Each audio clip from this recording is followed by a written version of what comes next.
This is Paul Johnson with The Optimistic American. On June 5th, all the way back in 2002, a young 14-year-old girl named Elizabeth Smart was abducted out of her bedroom inside her parents' home. For 9 months, she disappeared. Her abductors sexually abused her on a daily basis. She went through things that were just simply horrendous.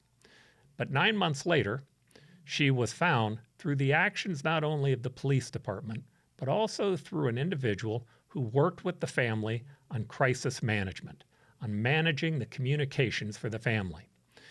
Chris Thomas is on our show today to talk about the entire issue of crisis management and crisis communication. He's going to tell you the story of Elizabeth Smart and what happened and how communications played a key role. There are keen lessons here that we can learn not only from this case and what happens in our society, but more importantly, how it is that we can better deal with crisis in our companies, in our daily lives, and for ourselves personally. I think you're going to like this one. If you have a chance, stick with us. This is Paul Johnson with The Optimistic American, and now I'm going to turn to Chris Thomas.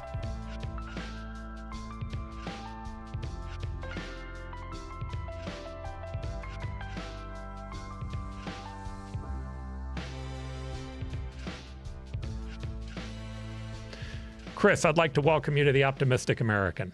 It's such an honor to be here, Paul. Thank you. All right, so today you're in Utah. The weather seems to be a little brighter today. We're in Phoenix. How are things going there today? Not too bad. This week right after daylight savings here, which I know you don't have there, is always a challenging one. I've tried to be really honest about it, and I think a little optimism is needed at this time more than ever. Okay, so let's jump right into this. I want to jump right into what you do. You do crisis communications. I believe your company's name is Intrepid PR. It is a company that really has at least nationwide recognition. You represent Fortune 500 companies. You have represented sports teams. You help people in moments of crisis. But I want to go back to that moment in 2002. I think this case is so fascinating, and I really want to pick your brain on it. I want to go back to the case of Elizabeth Smart. It seems that, if you look at that case, it was a horrific case. Here, a little girl, she's 14 years old. She's abducted in her very home by a group of people who kidnap her. They take her, they brutalize her. On a daily basis, they sexually abuse her. The facts of the case are horrendous. And then because of literally an episode of Most Wanted Criminals, somebody identifies the bad guy and they end up finding her on a street and take her back home. Good news, the bad guys got sentenced. The bad guys ended up going to jail. They were caught. But there's this moment where she ends up being caught, and maybe even before that, where the media has to be hounding the parents. They have to be surrounding what's going on in the household. You were the person who ended up helping this family get through that PR moment. And I really want to dig into that to try to understand what that was like. And so let me make my first question. How did you even get involved with them? Paul, it seemed like there was almost some destiny with this. So I had two business partners at the time. One of them grew up in the neighborhood where Elizabeth lived, and her parents still lived there. And then the other business partner was friends with Elizabeth's uncle. And as a result of that, Elizabeth's cousin had started an internship with my firm 2 weeks prior to the abduction. So we were brought into it. We volunteered to help, thinking that this would be a couple of days and they'd find her and we'd go on our merry way. And a week or so later, everyone in the firm went back to saving our clients. And I took a 9.5 month sabbatical working with the family. And honestly, we're so naive. It's amazing that we're talking about it 20 years later. It is amazing. It's a horrific case. It had to be horrifying for the parents. So before I go into maybe more in depth into what happened, what prepared you for that moment? Why were you the right person to be there at that time? There were a number of things. And in my book, it's a braided memoir. And I write, half of it's about the Smarts, working with the Smart family and the behind the scenes backstory of finding Elizabeth. And the other half is growing up. I grew up next door to a hidden broken war hero who had a secret. And we had the most acrimonious relationship. We literally got in a fist fight at one point.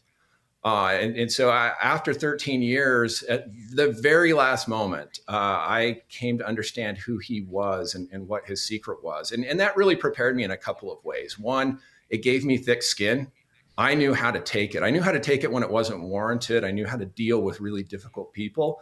And secondly, through that experience, I learned to be more open-minded. I can't say I'm perfect in this, but having had this preconception of who this individual was and how evil and awful he was, and then understanding who he really was, opened my eyes. And so I was able to be a little more open-minded with the family and especially with the media in how we approach them, instead of being adversarial, trying to understand where they were coming from and trying to understand how to work together. So those experiences growing up really prepared me to work with the smart family.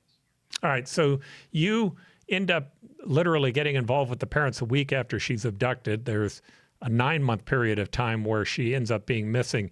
Tell me about the experience that the family had with the media, the experience that you had with the media during that period of time. Boy, if I could encapsulate that in a couple of minutes. So first off, one of the first things I'll give you more time than a couple of minutes. So I know feel free. To spend hours talking about that, and we've written a book about it. But one of the first things we did in working with the family is we established really our North Star. We put together an objective, and that objective was that the family was willing to do whatever it took to find Elizabeth. And we had a very serious conversation about that the media is a two-edged sword, that they can be absolutely amazing in helping to find her and getting the word out, and they can cut you to shreds and are going to uncover every skeleton in every closet and are going to be intrusive. And the family said, we will take it, good, bad, or indifferent. And that was really important too, because we didn't want to get to a situation where people were fatigued and the circumstances were difficult and no one wanted to cooperate with the media anymore. We saw the media as an important partner, a challenging partner, but an important partner in this. And so setting that up really helped set things up from a positive standpoint. Now, the day-to-day working with the media, my mornings started about 3:30 in the morning. I got calls from the morning shows in New York to coordinate details, and then would drive and would prepare members of the Smart family to do the morning shows. And then there were 2 press conferences at 10 and 4, and there were interviews in between. And the day ended at about 10:30, 11 o'clock at night after doing live shots with the local newscasts. And then the team would get together and would review coverage logs and talk strategy for the next morning. It'd get down about 12:30 or 1 a.m. and it would start again at 3:30. So about 2.5 hours of sleep each night. During that period, 9.5-month period, I had one of those flip phones and it had a counter on it. And I had about 11,000 calls during that period. And I estimate somewhere between 9 and 10,000 of those were from the media. So constant barrage of calls. Wasn't uncommon to do 30 or 40 interviews in a day initially in those early weeks, and build relationships. I think it's really important. Relationships are so key. And we were really fortunate to build good relationships with the media. And there were media that we didn't particularly care for how they were covering it, or that we didn't feel like we could trust. But having that relationship was still important. And those that we did trust gave us invaluable information. So they played an important role. Oftentimes, too, I could get information from the media that the family wasn't getting from law enforcement yet. The media often knew things that hadn't trickled down, and so they were an important source of information that helped as the family was navigating through the kidnapping and the investigation, and ultimately rescuing Elizabeth. I've never been through a crisis like that one, but I've been through a number of crises as mayor and in my company. Here's the thing that to me kind of stands out in this. You're talking about all the functional things that I would have a PR person or a communications person do. But yet on the family side, the emotions had to be through the roof. Again, I've had crises that weren't ever anywhere near that, and managing the emotions on our side had to be difficult. How did you do that? What was the struggle that you had to deal with in matching those emotions with what was going on in the media, and at the same time, not only matching it, but making certain that the parents could continue to do what they needed to do to get to that North Star? It was emotionally exhausting. And for me personally, I realized that even one small misstep could be the difference in finding her or not finding her. And trying to ignore How's that? and just do the job. I mean, you say one wrong thing and the story becomes something else. You respond, in the wrong way, or somebody's not prepared in the right way. And so I started grinding teeth. I broke 5 teeth during the thing. I mean, personally, it took a huge toll. And there was part of it too. At times it was being a trauma surgeon in the ER. You just had to go and do your job. You couldn't really, you had to put the emotions aside, but there were moments, on the weekends and late at night and other times where I would just absolutely break down and cry. Wow. Just so heavy, knowing the loss and seeing how painful and trying it was on this family. In the same vein, from an optimistic standpoint, though, anytime there's tragedy, people rise to the occasion, and the Smarts neighbors, their church congregation, the entire community came out in unprecedented ways. There were 10,000 people that searched for Elizabeth the first week she was missing. The prior record for a search for a missing child was 4,000 people over 3 months. So just this amazing group of people who all wanted to help, who were all united. Being a part of that, there was the one side where it was just so incredibly emotionally and mentally challenging. And on the flip side, so inspirational, seeing so many people and seeing members of the Smart family that were going through the unthinkable, that would get up and do an interview, that would do what needed to be done to try to accomplish that mission of finding her. What did you find surprising as you were going through it, both with not only just the media, but with yourself? Surprising was, I'd worked around the media a fair amount. I had a little bit of crisis experience, not a ton. The pace was very surprising. I remember doing a press conference, and at the time we had an AM radio station that had CNN headline news. It was just a live feed of it. And I got in the car 5 minutes after the press conference, and there's the message, going across, and just realizing the reach of it, realizing, the power of the media maybe was something that became ever present. So the more the story took hold, the more interest there was, the greater chance there was of finding Elizabeth. There's no question that the media played a significant role in bringing her home, and without their help, that may not have happened. So, seeing that power, seeing that speed and immediacy was a little surprising and eye-opening for me. Seeing sometimes the tactics that media would use to get the story they wanted, or to go down the direction that they thought would be advantageous in getting viewers and readers. That at times was surprising. One of the things, though, I would say from a very positive standpoint, I was surprised with how many journalists, while doing their jobs, really, truly cared. They had a job to do. They needed to be objective in how they did it, but that they wanted, Elizabeth to come home as well. It wasn't as though this was just this hardcore doing my job. They were invested. All right. So during this process, did you have to make a decision on what you wanted to keep private, what you wanted to keep public? And if so, how were you successful, and how did you fail at that? So it's really difficult. I think a lot of times people think of, even in the profession, in the industry, people talk about handling or managing the media. You can't. They're a force in and of themselves. And so what you try to do is influence the media. We had 2 rules, and the 2 rules with the media were, one, there would be no interviews in the Smart home, and there would be no interviews with the Smart children. And what we were trying to do was preserve their sanctuary, that the kids in particular had a safe place that they would go to. And we also wanted their life to be as normal as possible. There was a situation that arose where a journalist went around my back and built a relationship with a member of the Smart family, and down the road was able to get an interview with the children. I was still involved enough that I was able to limit what the children were saying. And that was really frustrating for me personally, because as I looked at it, there was the objective of doing whatever it took to find Elizabeth. But in the back of my mind, there was also that objective of doing what was in the best interest of the family, and balancing that with that broader objective. And so, you may never get Elizabeth back. We know the end of the story now, but in those days, we didn't know if we were going to get her back, and what was going to be the collateral damage. and how do we try to balance that? And Ed and Lois Smart were, I believe, very wise in the fact that they wanted their children to have as normal of lives as possible, and tried to set things up that way. And so those were always things that we were working to balance. Okay, so with reporters, sometimes, I've seen a lot in politics. Getting it first oftentimes is more important than getting it right. But what was your experience in that? Which one of those two played the priority with most reporters, with the media in general? This was such a big story. This is a big national, international story. And it was by the fact that Larry King nearly every night was doing his show almost exclusively on this story, tells you that it was a very profitable story. The media, they weren't just covering it because they wanted to find this missing child and there was this compelling story.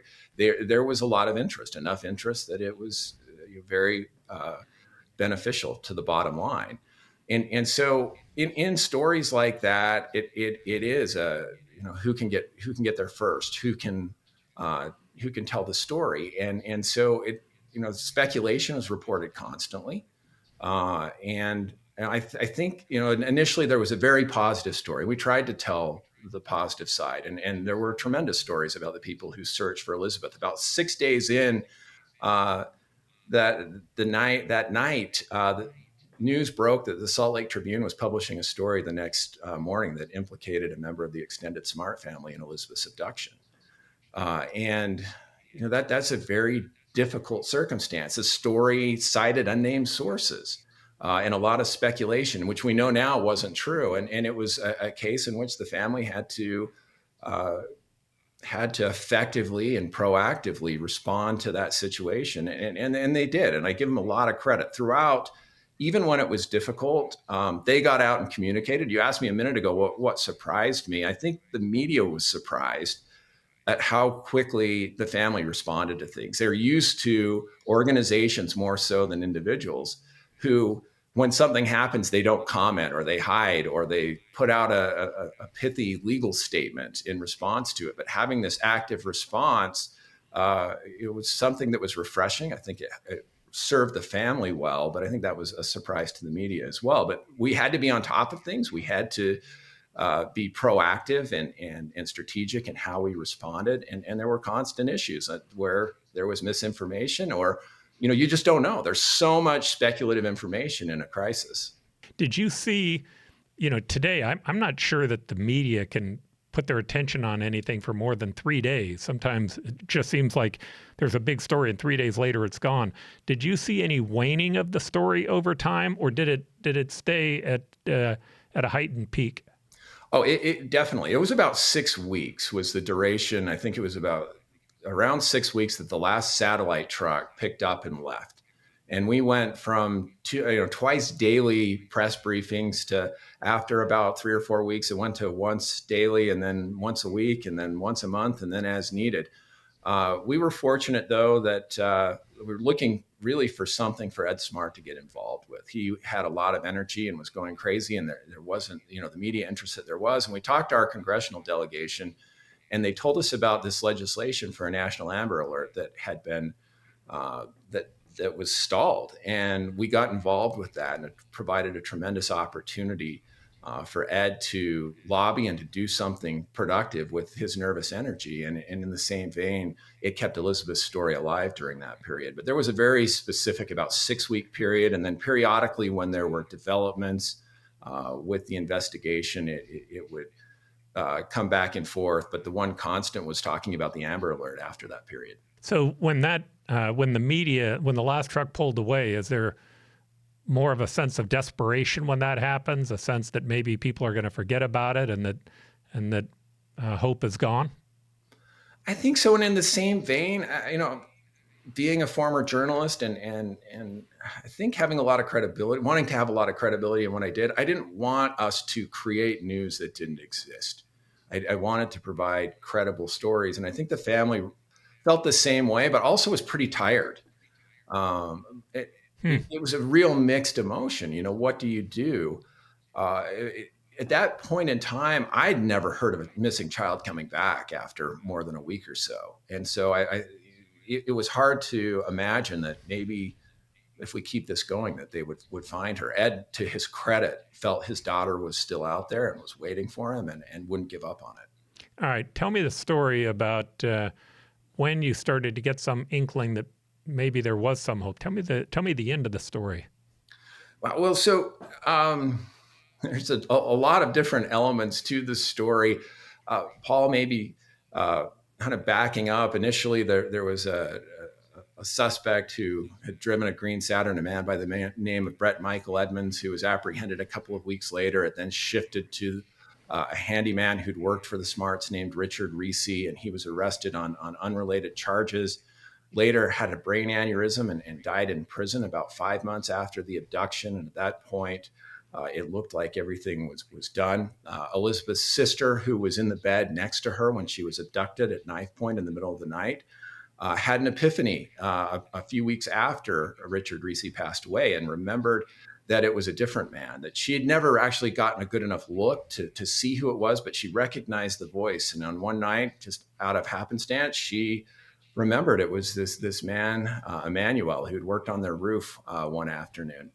And at that point, there was this big, really difficult challenge in that the police would not take it seriously. And the family was in a tough position where the police weren't willing to communicate publicly that this man, Emmanuel, may have been involved. And it became a real challenge. We went and talked to John Walsh in December of that year, John being the host of America's Most Wanted and father of a missing and murdered child, and talked to him about what to do in this situation, asked him to take his journalist cap off. And John said, this is important. You need to defile the police department. You need to go out there. You need to get this information out. You owe it to your other children.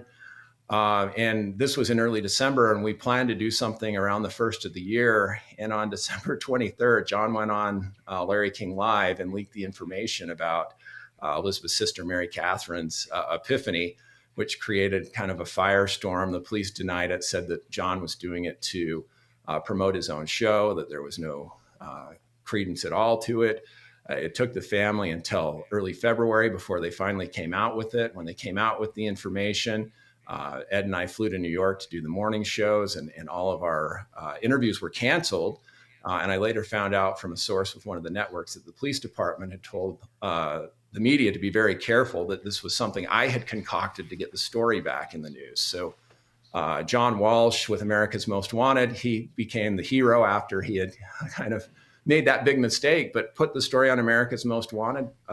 Emmanuel, who was Brian David Mitchell, his sister came forward, identified him, said he was capable of it. They did another story, and 3 weeks later, he was arrested and on the streets of Sandy, Utah, a suburb about 10 miles from Salt Lake City, and Elizabeth was rescued. And so we're kind of giving you that timeline. A few weeks before she was rescued, Ed and I were in New York, and late at night, he said, I need to talk. Can you talk? And so we got together, and he said, look, she's alive. She's out there. I just know it. Call me crazy. People think I'm crazy, but I know she's there. And I could feel it. I mean, I went from kind of being a cynic to a believer in that moment. And he said, what are we doing? What do we need to do? And we spent the next couple of hours really going through and analyzing and inventorying kind of our efforts and thinking about what we could do moving forward. Okay, that gives me goosebumps. Very powerful. And so you find her. Tell me about what it was like, both from a media standpoint and a family standpoint, when she comes home. So for me personally, probably the most fortuitous day of my life. That morning, the Salt Lake Tribune published an above the fold headline about the Smart family criticizing law enforcement. And we had made a concerted effort to not publicly criticize law enforcement, knowing that they were still the family's best means of finding Elizabeth. Elizabeth's uncle had a conversation with the Salt Lake Tribune unbeknownst to me and blasted law enforcement. And the morning shows and everybody else had no interest when we came forward with the information on the actual abductor with this drama, wanted to do the story. Everybody wants, we're talking New York Times, NBC News, everyone wants this story. And so we planned a press conference for that afternoon where Elizabeth's uncle was going to walk back a few of his comments, and Ed was going to emphasize the need to find Brian David Mitchell. And we were meeting to plan for this press conference around noon. And right before the meeting, I got a call from Ed, who said, I've been summoned to the Sandy City Police Department. I've been told not to stop, not to talk to anyone, not even Lois. And I said, then why are you on the phone with me? And he said, because I'm going to be late to our meeting and I'm nervous I might miss the press conference. I said, Ed, go to the police station. Don't worry about this. Let's figure out what's going on first and we'll go from there. And fortuitously, one of the few people I kept in contact with from high school, one of my basketball teammates, was a detective with the Sandy City Police Department. And so I started calling this guy until he finally answered. He actually was pretty abrupt with me on the phone and then called me back a few minutes later and said that they had brought an indigent teenager that they believed was Elizabeth Smart Oh my. into the station. And I said, well, where did you guys find the body? And he said, what body? She's in the room next to me. And that was this crazy, like, you got to be kidding me. And he said, we're waiting for Ed. And we were able to get a hold of Ed. And he went in there shortly thereafter and rescued her. We had about 45 minutes before the news hit the media, and we had a plan for where the family would go and what we would do. We wanted law enforcement to respond first, so that we had the opportunity to respond to anything that they said, if there was misinformation, et cetera. And it was, I mean, there's a lot more to that day, but it was unbelievable. Maybe just a little bit more on that. John Walsh, I started getting calls. So about 45 minutes, it breaks. And I forgot to tell the receptionist what was going on. And she's like, hey, Tom Brokaw's on one, Barbara Walters on two. I'm telling you, the who's who of the media world is calling me. And our plan was, again, we would talk second. So I said voicemail, and John, then she said, it's John Walsh. And I said, all right, put John through. And John was crying, and talked to John for a bit. And he said, you need to take some notes on what I'm about to tell you and relay this to Ed. And they were victims' rights. This is what Elizabeth's victims' rights are. Make sure that they are not violating those. And I got a hold of Ed, and they were doing everything to the opposite of what John had said her victims' rights were. And Ed went ballistic, had to be restrained. I got a call from the police station asking me to come down to calm Ed down and to get John Walsh on the phone. And so I drove down. My office was just a couple miles away, but by this time they'd closed Second South in Salt Lake City. There were helicopters overhead. There were dozens and dozens of media. I got chased by cameras. I mean, it was like out of a movie, right? That scene where they're chasing someone, and ducked under the tape and went up, and they checked my ID. I went up to the 5th floor, and as I stepped off the elevator, out stepped from the room across from the elevator, a young girl in sackcloth clothes. It was Elizabeth Smart. It was the first time I had met her. And the mayor of Salt Lake at the time was there about the same time, and put his hand out and said, hey, we're so glad you're home, and we prayed for you, and all these other things. And I just thought that's not appropriate. And so I was with the family when they were when her siblings were reunited with her, and witnessed that, and witnessed her and her brother having an interesting conversation about his grades. He said, I got straight A's. And she said, what, you must have cheated. And it was really important. Though, in the moment, I was just kind of giggling, like, sibling rivalry never dies here. But as we started preparing for the press briefing, we realized that, there were stories that she didn't want to be home. She wanted to be with her captors, and that she may have Stockholm syndrome. So I became an important source at that point as to what her state of mind was and what her family was. So I did the press conference that evening. Our phones were dead. You could get calls in or out anyway. There were so many people trying to call to get interviews and to buy her story as well. And so late that evening, I went up to the house to prepare for interviews. And as I got to the front door, I noticed a couple of neighbors who were kind of part of the search effort, standing on the porch talking to Ed and Lois. And then behind them were each of the children in satin pajamas, standing on a stair. It looked like something out of a Norman Rockwell painting. And as I got closer, I noticed Elizabeth, and she kind of gave me this weird look. She didn't recognize me.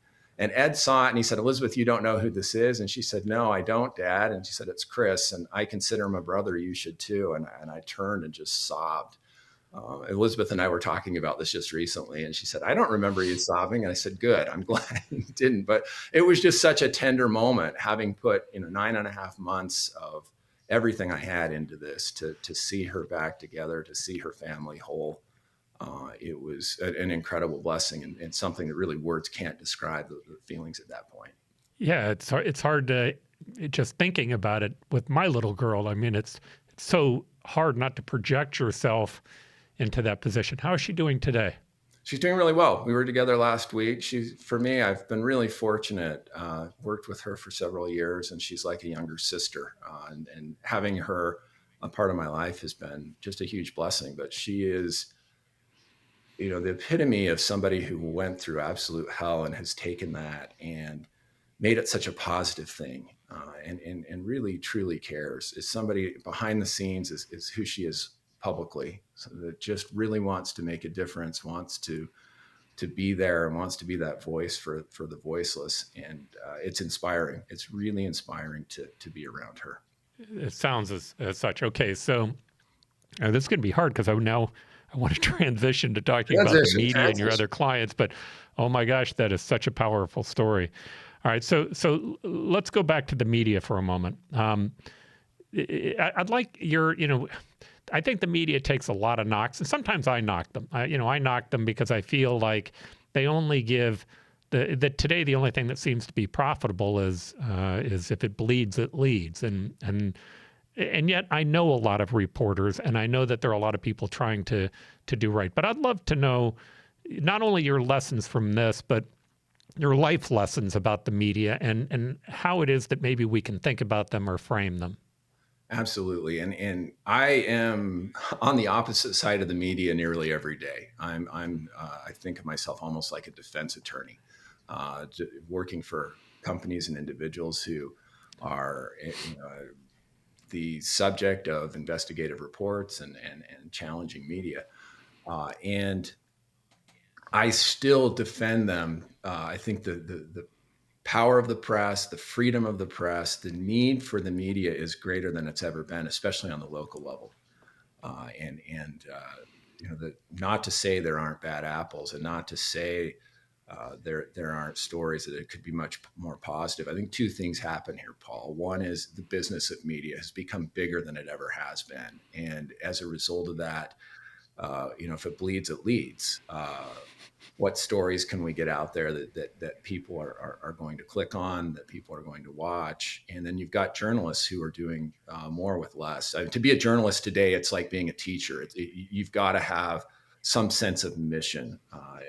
For the vast majority of journalists, I mean, they're the Anderson Coopers and the big names that are making big money, but the vast majority of journalists, it's a job that they do because they care. They care about their communities, and they want to play that important role as that watchdog role in government and in society. And so, being on the other side all the time of it, I still respect their role. I still respect journalist ethics and the process and procedure that they go through in developing news. I think it's a vital part in society today. I used to have at City Hall, there used to be 4 networks or 4 newspapers and outlets that were at City Hall every single day. Today, there are none. They're all gone. They do stories intermittently just because of the cuts that they've been through. But I remember there used to be this one reporter. He would sit outside my office every day, and he would record the names of people who came in to meet with me, which was so irritating. It just would drive me nuts. But I look back on it, and one of the decisions that we made was, well, gee, that means that we need to be careful about who we're meeting with and what we're talking about, and that we're doing the people's business.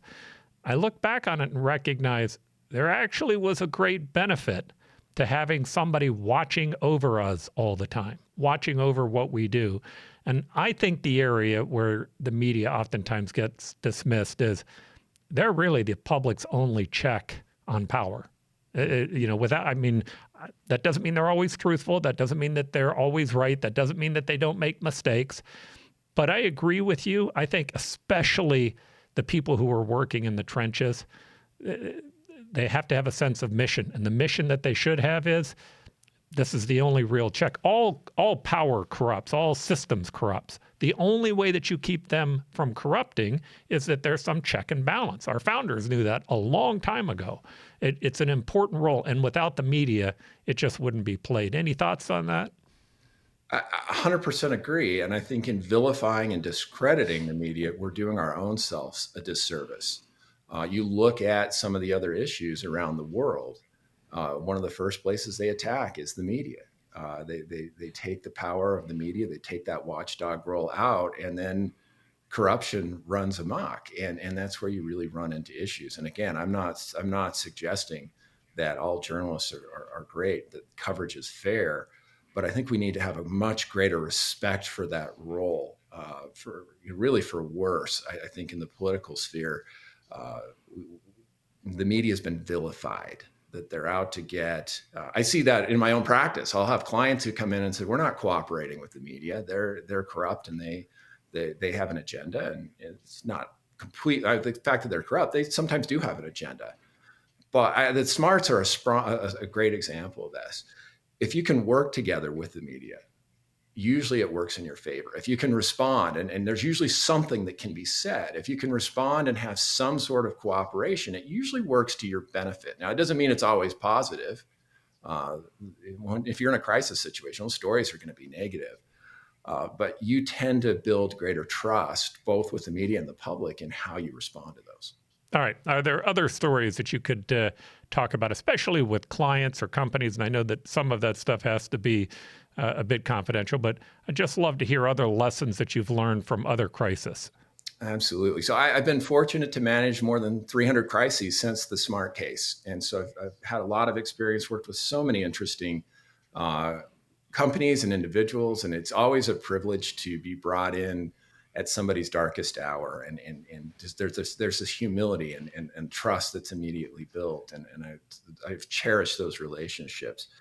I was thinking of one a few years back situation where a viral video went out. It was very hurtful statements by an individual that worked for an organization. And it was posted at about 7 o'clock at night. By the next morning, it had a million views, and there were protests that had been planned in 8 different markets around the country. I was hired at about 9 o'clock the next morning, and was able to go in and work with the client and find a solution. Now, a lot of what I do isn't communication. You can't communicate your way out of a crisis. And what I really enjoy is the ability to influence the client in doing the right thing, because you do something and then you communicate what you do. Words are hollow. And so in this case, we're able to really work with the client to see the situation and to see the damage that had been done. And the client did the responsible thing in taking responsibility for it, for meeting with a disenfranchised group to apologize and to try to understand them better. And by mid-afternoon, there'd been some communication, but we did a press conference and talked about what action had been taken and what they were doing to ensure that what had happened wouldn't happen again. This reporter came up to me after, who was new in the market where this happened, and said, "Look, I've been in a couple of big markets. I've covered these types of stories time and time again. And this is the first time I've seen the company actually do the right thing." And that was really meaningful to me, when I can go in and be a catalyst for someone doing the right thing, for somebody standing up and recognizing that they've trodden on the flowers, and going to that group that's been that usually is swept under the rug or forgotten or pushed aside, and really doing something meaningful. That to me is a big difference. One other quick one, Paul. I've also had the opportunity to work with dozens and dozens of families in crises. I have a couple of people that do pro bono work with families in similar situations to the Smarts, and had one a few years ago where it was a missing person. It wasn't a big national case, a very small case, and the missing person was a veteran with severe PTSD, and unfortunately, they found him and he had died of suicide, and was there with the family when the news came. And it was really powerful to see the family as we changed that story. I know in your book you talk about stories and about how, the stories we tell ourselves, and the family was able to kind of shift this story from, the senseless death as a result of suicide, to him, to the price he paid for our country. That these were wounds of war, and that his sacrifice was great for our country, completely changed that narrative with them and the ways in which they thought. And that was really, really powerful. And it's something collaborative. It wasn't necessarily something I said, but we kind of came to that conclusion together. And it changed the tenor of how they communicated internally and externally, and really, I think, put some honor to who this individual was versus it being this senseless tragedy. So sometimes when people face a crisis, the shock of that, the sense that everything about them may be lost, that their reputation may be lost, causes them to either withhold information or issue false information. What's your experience in that, and how do you advise clients on that issue? How do you advise them about how much is the right information to put out? What do you do with information that's not true? That type of thing.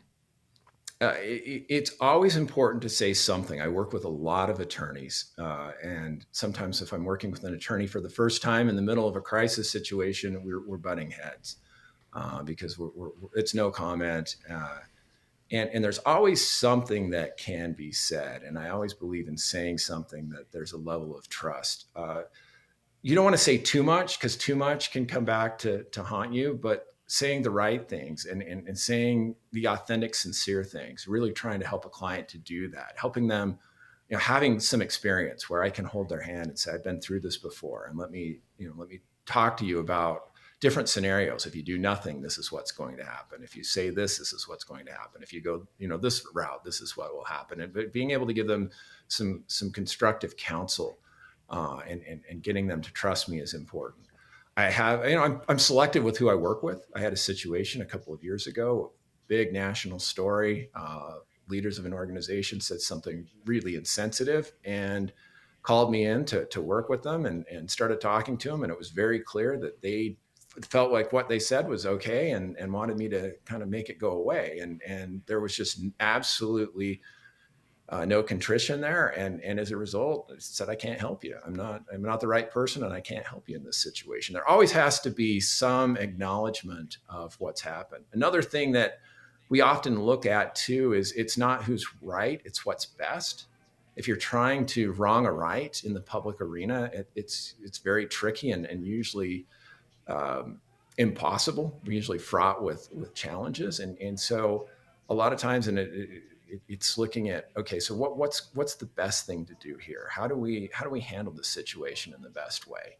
And so really trying to help clients come to, those conclusions, making those business decisions that best support their values, and then in the process being able to communicate it. Yeah, and there are choices to make in it.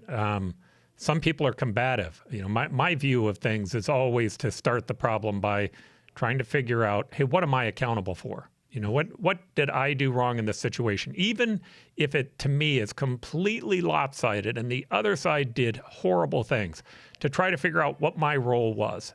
And then the second thing I try to do is to figure out how to respond with kindness, how not to be combative. Now, that doesn't always work. Sometimes that fails. Sometimes the combative side works better. I also have found, and I'd love your thoughts on this, I recall I had a case once where there was an audit done of a group that I had put together as the mayor. And this group had done things they shouldn't have done. And in this audit, it was filled with indiscretions that had taken place. So I get this 40-page report, and the first answer by some staff members is, hey, we can ensure that this report won't come out. All I could think of was, sure. And then somebody else has this report down there, and then they leak it, and it's even worse. So not in my experience, that's not going to be what happens. So what I did is I said, here's what I want you to do. I want you to go through that report and pull out every damning sentence that's in that report. It covered 4 pages, all right? I put those 4 pages out instead of that long report. With the report and said, if you want it, you can have it. Yep. All right. I got my teeth kicked in the first day. Right. All right. I got beat really bad. But that was it. All right. Then what happened is the second and third day story, my answer was, yeah, I told you that. Yeah, go back and look at that paper. And say, well, we found out this also. Yeah, I disclosed that on the first day. Yep. Meaning, I have to admit to the fact that as much as I actually know there were a few people who were trying to do me in when this whole thing came in, the answer was, that's not the problem. The problem is those things are true. Those things that are in that report are issues that we should have been paying more attention to. And to me, the answer was take a long-term look at this. Take the hit and take it right now. I had a 3-day rule. If I was in the paper for 1 day, people wouldn't remember it. But if you're in the paper for 3 days in a row, it's amazing how much people remember. Anyway, your thoughts? That's true leadership, right? I mean, leadership is accountability. And I don't know why. It's just hard. It's so hard because it's so vulnerable to do that in the public sphere. That was the right thing to do, the absolute right thing to do. It's going to come out anyway, right? You're going to have to deal with it in a hard way anyway. So if you can be the one that comes forward with it and you can help to provide the context for it and you can explain what is being done, not just here are the awful things that have happened, but here's what we're going to do about it. People are going to be angry. You're going to take hits, but ultimately it's going to be less than what it would be if it trickles out. And you're seen as the leader, as the mayor because as a mayor, there are tough things. You have to take hits. You can't be unblemished. And I think most people see that as being a leader, and it definitely lessens. But it's hard for a lot of people to do that. I think it's harder now than ever as we become so polarized, is to take responsibility for our mistakes. And I love what you said about what was my role in that. I've tried to teach my kids that. With my wife, we can have an argument, and I can feel like she's so wrong. But then if I can step back and say, wait a sec, how did I contribute to this? Or what was my role in it? And I love that, with kindness, and then try to move forward with kindness. It changes the situation when we can acknowledge what we've done. And there's an art to communicating that. You still don't want to communicate sometimes everything publicly. But in the same vein, when it's ugly and it's bad, you put it out there and you own it. And ultimately that's 9 times out of 10, that's going to benefit you. And my opinion is not only take accountability, not only try to respond with kindness, but think about, hey, do I want this to last a long time or a short period of time? And the reason that's important is, man, stress has a really negative effect on human beings. It just does. Hypertension, I'm in the healthcare industry today, and hypertension, heart attacks, strokes, cancer, all those things are caused by prolonged stresses. And sometimes by being accountable and just kind of forgetting about how the other side should be accountable, just taking a stock of yourself and then being kind, you might get your teeth kicked in the first day. What you really want to ask is, what's this going to look like in a week? How about a month? All right. And do I really still want to be dealing with this issue in a month, or would I rather get it done with now? And to me, if it's going to be stressful, my dad used to say we were talking about it once with kids. He says, spankings aren't the right things to do. He goes, but the threat of spankings are really good, right? if you know you're going to be in trouble a long time from now, it's just best to get it over with. So it's really all right. So here's my last question to you, or last questions. So, in Elizabeth's case, or in other cases with your clients, are there things that you've looked back on where you made mistakes, where maybe they weren't even mistakes when you were doing it, but you look back on it and you said, I would have done this differently if I had another chance, especially in the case with Elizabeth? Do you see anything there that might fit that mold? Oh, absolutely. I mean, first and foremost, in our process in managing, crisis and issues management, is after a situation, we always do an after action report, because no matter how well something was managed, there's always something that can be learned, and there's always something that can be done better. And so I think that's a key piece in really in any arena, but in particular in crisis and issues management. And with the SMART case, in the book I wrote, in writing that book, I was able to really look at things 20 years later. And there was a particular situation with a journalist that I harbored hard feelings for nearly 20 years at. And through the process of writing it, my editor came back actually and was like, everything in this book is so positive except for this one little section. And man, you are, very nicely, and I was very appreciative of her being as direct as she was. You come off really bitter and really angry. And you might want to revisit that. And I spent a lot of time going back through that situation and tried to look at it, tried to take myself out of the situation and look at it through the shoes and the eyes of the other person and started to see it very differently. And that was really powerful. And going back, I wish I might have had a different perspective. I wish I wouldn't have harbored those feelings for as many years as I had. And not that what this individual did wasn't, harsh and hurtful to the family, but the way in which I responded to it, I was young and so, and so forth. But I think for me, that was one of the greatest lessons learned is that we tell ourselves those stories of what someone else's intentions are, and they aren't always correct. And I wish in that particular case, I would have maybe been a little more open-minded.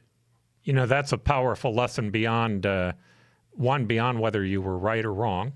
And number two, beyond being a crisis manager, although I do think that all of us deal with crisis management on a daily basis in our life, the power of forgiveness, it is so incredibly powerful, even if you are right. I think the reason that we forgive, or the most important reason to forgive, is not the effect that it has on the other person. It's the effect that it has on you. Not forgiving is the exact same thing as stress. There's no difference, right? And by the way, this doesn't have to be somebody that you had a personal relationship with. This can be a politician that you're watching on TV that's stressing you out and that you're angry with, and you're angry with the group, and you're angry with their supporters, and all that stuff keeps boiling over. Long-term stress does damage to human beings. Just does. And the most powerful thing that we have in that process is the real ability to forgive them. Now, it's a lot easier to forgive when you do what you did. Think about yourself first. What did I do? What was my role? How am I doing the same thing that I'm accusing them of? How do I let this go? If I can forgive them, can I forgive myself? Right? And that process of doing that, it makes your life better. It just does. Two of my opponents, people that I had lots of fights with while I was mayor, one was Senator John McCain, who could be a nasty guy. He'd served time in a prisoner of war camp. If he wanted to be tough, he could be tough. And the other was Fi Symington. Fascinatingly enough, they both became very, very good friends. Senator McCain and I worked on a number of different initiatives and were able to help one another. But it was because he came over to me and stuck his hand out and said, "Hey, I just want you to know I'm sorry." And Fi Symington and I became friends as well. You lose their gifts when you hate them. You lose the ability to gain the things that they have to offer. And what I found is the people who oftentimes have the most to offer you are the people who don't think like you, people who think differently. So it's so true. And to that point, Paul, I'm a huge fan of John McCain's, especially I think toward the end of his life, as I really got to understand and learn more about him. How fortunate you were to have that relationship. I'm just a tremendous individual. I didn't agree with a lot of his politics, but what a tremendous individual, and what an asset to our country he was. Yeah, I got to sit on an airplane and hear his entire story told by him, and I just kept thinking when I was done, man, how did I miss this? How did I miss what an incredible human being this was, and what an honor it was to have us serving him? And when you listen to him, he really constantly was talking about, this isn't about us, it's about them. It's about how do we serve the public. Okay, last thing. I have a lot of friends who have to deal with crisis in business. If someone wanted to contact you on crisis management, how would they do that? Absolutely. My website is intrepidagency.com. My email is cthomas@intrepidagency.com. We're usually pretty quick to respond, and I'm always happy to give some advice as well. Sometimes it's not a fit for us, or we don't have the bandwidth, or I find times too, sometimes it's a really easy fix. And I always hate it when I had a dishwasher issue and the guy came and it took like 10 seconds to fix it, and then I had to pay him for the full house bill. So, I can just, I can quickly tell you, something that you need easily. I'm happy to do that. So always happy to collaborate, but yeah, intrepidagency.com is probably the best place to find me. I think you gave some great advice here. And the one that I'm taking away from it is oftentimes we're our own worst enemies when it comes to dealing with crisis. We have to start with ourselves. I love the fact that that's one of your requirements for clients. Chris, this was a wonderful interview. Thank you so much. I deeply appreciate it. I know that the people watching will as well. And God bless and Godspeed with all that you're doing.